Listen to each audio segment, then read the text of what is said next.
बिस्मिल्लाहिर्रहमानिर्रहीम। अस्सलाम वालेकुम स्टूडेंट्स। आज हमने क्वेश्चन नंबर 14 करना है। A owes B a sum of rupees 1500 on 1st January 2005.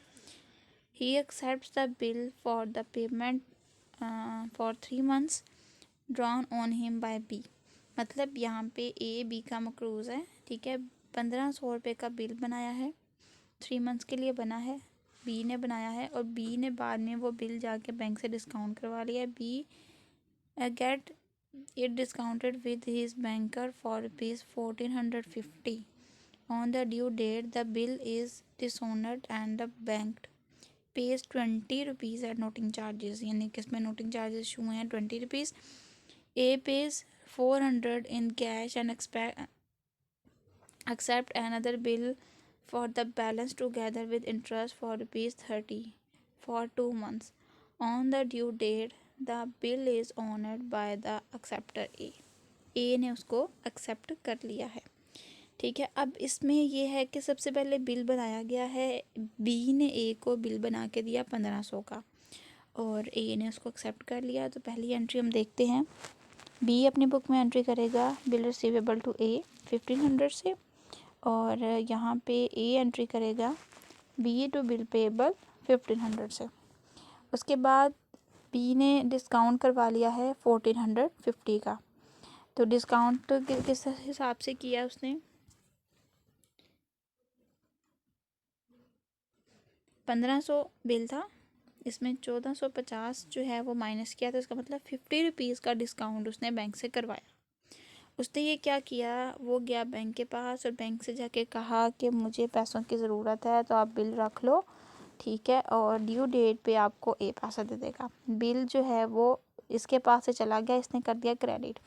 इसके बैंक में पैसा आया 1450 और डिस्काउंट अकाउंट हमारे पास हो जाएगा 50 रुपीज़ से डेबिट, ठीक हो गया। इस दौरान बैंक में एंट्री कुछ इस तरह से होगी। बैंक की वैसे एंट्री उन्होंने मांगी ही नहीं है, उन्होंने सिर्फ ये कहा है बी और ए का हमने बनाना है, तो बैंक की नहीं मांगी तो हम बैंक की एंट्री नहीं करेंगे। और इसमें ए जो है वो कोई एंट्री नहीं करेगा क्योंकि अभी बी का और बैंक का मामला है। नेक्स्ट उन्होंने ये कहा है on the due date the bill is dishonoured.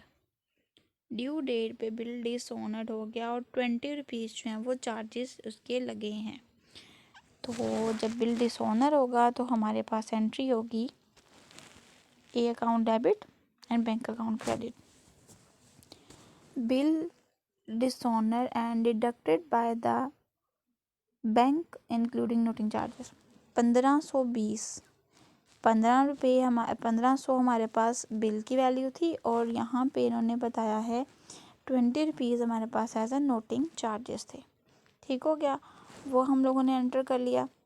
उसके बाद यहाँ पे एंट्री क्या होगी, यहाँ पे एंट्री कुछ इस तरह से होगी कि बिल पेएबल हमारे पास होगा 1500 से, नोटिंग चार्जेस होंगे 20 रुपीज़ से, क्योंकि नोटिंग चार्जेस ए के लिए एक्सपेंस हैं, ए को खर्चा हुआ है, और बी अकाउंट हो जाएगा हमारे पास 1520 से क्रेडिट, और bill dishonour and noting charges payable हम यहाँ पे इसकी डिटेल लिख देंगे। डेट्स का आपने लाजमी ध्यान रखना है। 4 अप्रैल, क्योंकि जनवरी फरवरी मार्च, ठीक है ना, मार्च तक 3 माह बनते हैं, तो इसका मतलब अप्रैल में इसकी पेमेंट होगी। तो 4 अप्रैल लिखेंगे। 4 डेज़ हमें ग्रेस डेज दिए जाएंगे जो हम इसमें लिखेंगे, ठीक है। इसके बाद हमारे पास आती है नेक्स्ट एंट्री।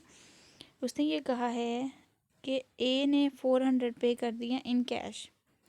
अब इसका मतलब ये हुआ कि 1500 में से उसने ये कहा कि 400 रुपया मैं तुम्हें दे देता हूँ, ठीक है, बाकी का तुम मुझे बिल बना दो क्योंकि मेरे पास अभी सिर्फ 400 रुपये है। तो यहाँ पे क्या होगा कि सिर्फ़ और सिर्फ 400 के हिसाब से हम एंट्री ये करेंगे कि हमने ए से 400 रुपीज़ ले लिए। तो यहाँ पे एंट्री कुछ इस तरह से होगी, कैश हमारे पास आ जाएगा 400 रुपया और ए अकाउंट हमारे पास हो जाएगा क्रेडिट 400 रुपये से, ठीक हो गया। यहाँ पे हमारे पास जो है वो वैल्यू एक किस्म की आधी पेमेंट हो चुकी है, आधी नहीं मतलब 1/3 जो है वो पेमेंट कर दिया। 1500 में से 400 रुपये की अदायगी हो चुकी है। तो इसका मतलब ये हुआ कि हमारे पास 400 से कैश की पेमेंट होगी। तो बी ए हमारे पास एंट्री कुछ ये करेगा, बी अकाउंट को डेबिट करेगा क्योंकि बी ए के लिए लाइबिलिटी है जो कि कम होगी, और कैश उसके पास हो गया क्रेडिट 400 रुपये से। ठीक हो गया। नेक्स्ट हमारे पास एंट्री होगी another bill for the balance together with interest ₹30 for 2 months। नया बिल बनाया गया है 30 रुपीज़ के हिसाब से इंटरेस्ट दिया है। मतलब कि हमारे पास, देखते हैं इसको कैलकुलेट करके, 1100 रुपये बने थे।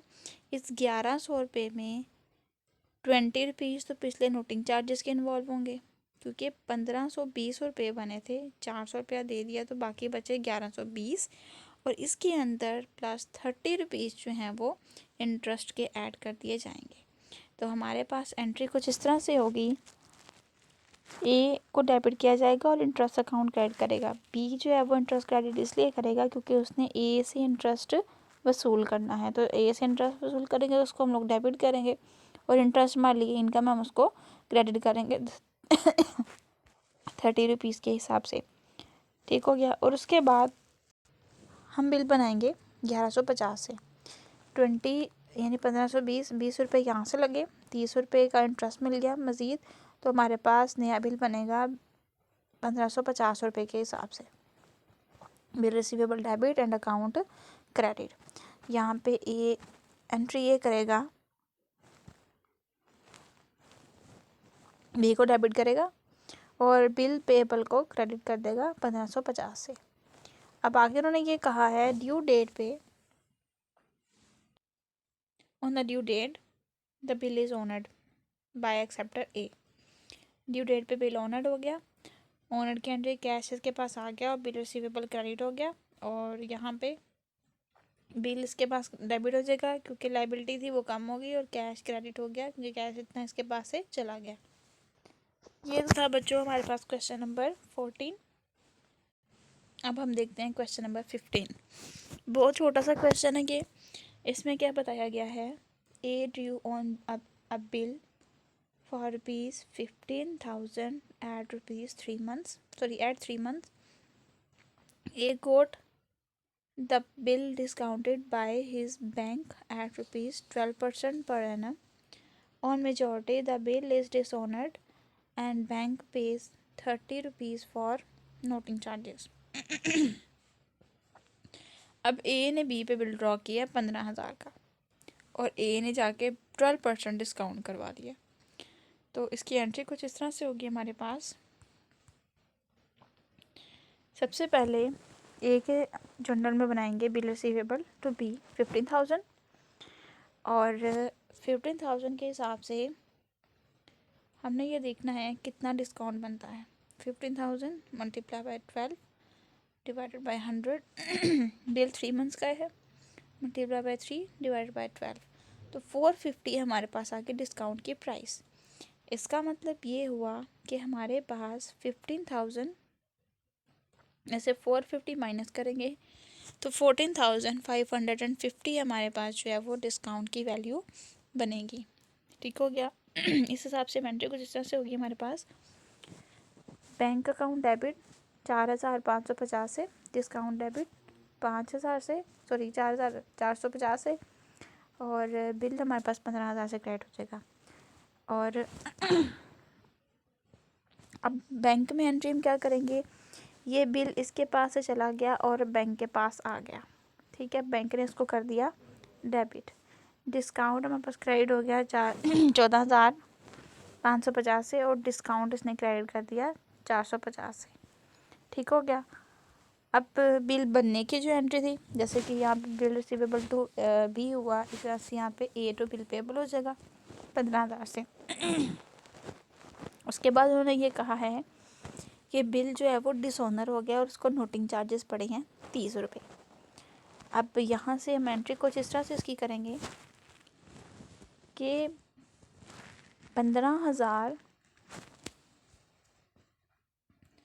हमारे पास था बिल, इसमें प्लस कर देंगे 30 रुपीज़, क्योंकि वो नोटिंग चार्जेस हैं, वो बैंक ने नोटिस भेजा था तो बैंक ने नोटिंग चार्जेस के पैसे ए से लेने हैं और ए ने आगे लेने हैं बी से। ठीक हो क्या?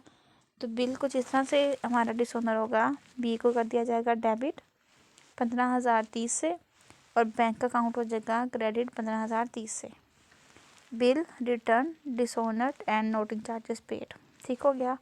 यहाँ पे बैंक क्या करेगा, ए अकाउंट डेबिट, बिल रिसीवेबल 15,000 और कैश अकाउंट जो है वो 30 रुपये से क्रेडिट हो गया, क्योंकि इसने ये पैसा वसूल करना है। इसने क्रेडिट इसलिए किया क्योंकि इसके पास से चला गया, इसने नोटिस इसको भेजा था, इस हिसाब से नोटिंग चार्जेस वो इससे लेगा। और यहाँ पे बी क्या एंट्री करेगा, बी यहाँ पे ड्राई है, ठीक है, तो यहाँ पे क्या होगा, बिल पेबल को डेबिट करेगा क्योंकि बिल जो है वो इसका डिसऑनर हो गया। नोटिंग चार्जेस को पड़े 30 रुपये और ए हमारे पास हो गया 15,030 से। बिल डिसऑनर ऑन मेजॉरिटी, यानी ड्यू डेट पे बिल की वो अदायगी नहीं कर सका। तो बच्चों आज हमने जो है वो क्वेश्चन नंबर 14 और 15 जो है वो क्लियर कर लिए। इसमें अगर आपको कोई मसला हो तो आप मुझसे ज़रूर पूछ लीजिएगा। अपना ख्याल रखिएगा। अल्लाह हाफिज़।